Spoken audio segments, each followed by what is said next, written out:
Hello po mga kakuistrak, magandang umaga po muli sa inyong lahat. Nandito po uli ang inyong kakuistrak na si Benny nagbabalik at syempre ang BS Hernandez 19 TV po. Welcome back po muli dito sa aking munting channel, sa mga dati na po nating mga subscriber at syempre sa mga bago rin lang po dito sa aking munting channel. Maraming salamat po sa walang sawa niyong pagsuporta dito sa aking channel nga po. Nga pala ang content po pala natin ngayon, meron po tayong ikakabit na laminated fluted type PVC panel nga po dito sa ginawa natin dati na barangay satellite office nga po dito sa Barangay Putatan, Summitville, Muntinlupa City. Yan nga po.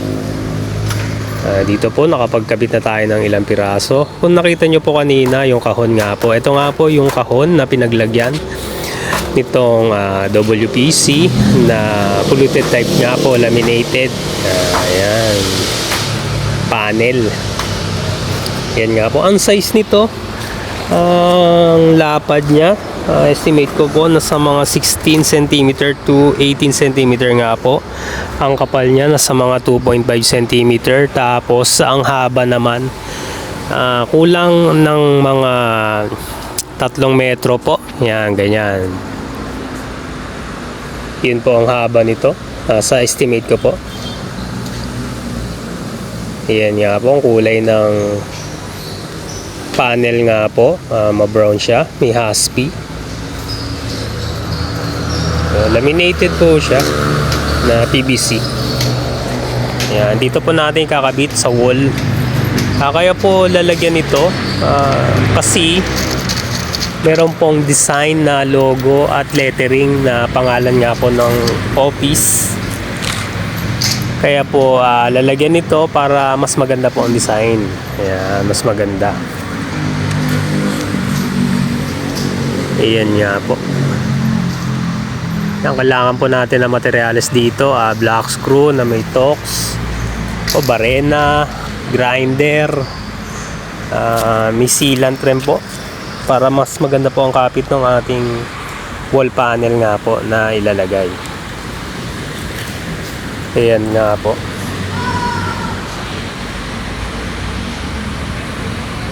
Ayun.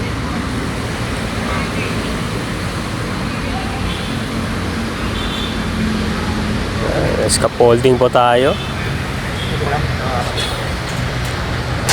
Ito nga po, ayan, ikakabit natin.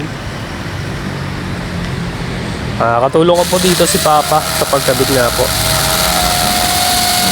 Una po, binarena natin yung pinaka panel.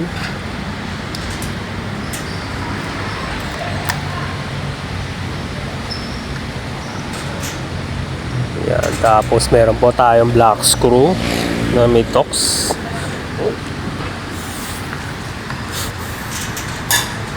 Kino-connect lang naman po ito yung pinaka-panel.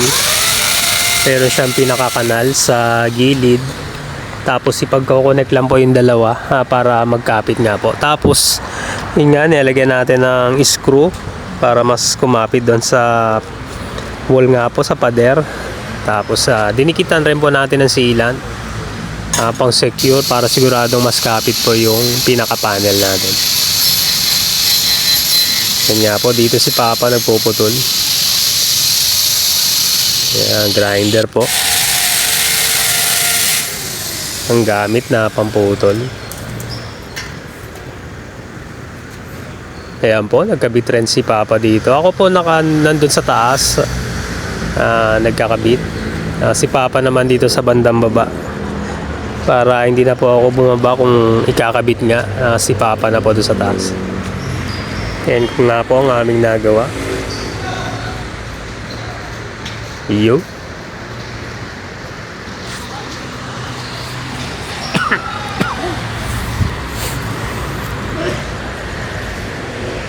Yan nga po.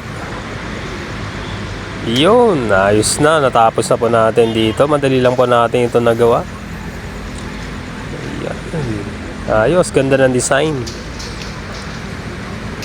Yun. So, paano mga kuistrak? Hanggang sa next video vlog po natin, update ko na lang kayo sa mga iba pa pong nating gagawin. na project nga po. Ayan, about construction. Muli po, huwag niyo po kalimutan mag-like, share, subscribe at syempre click niyo po yung notification bell para update kayo sa mga next na video vlog ko pa pong mga gagawin. Bye bye po. Thank you. God bless.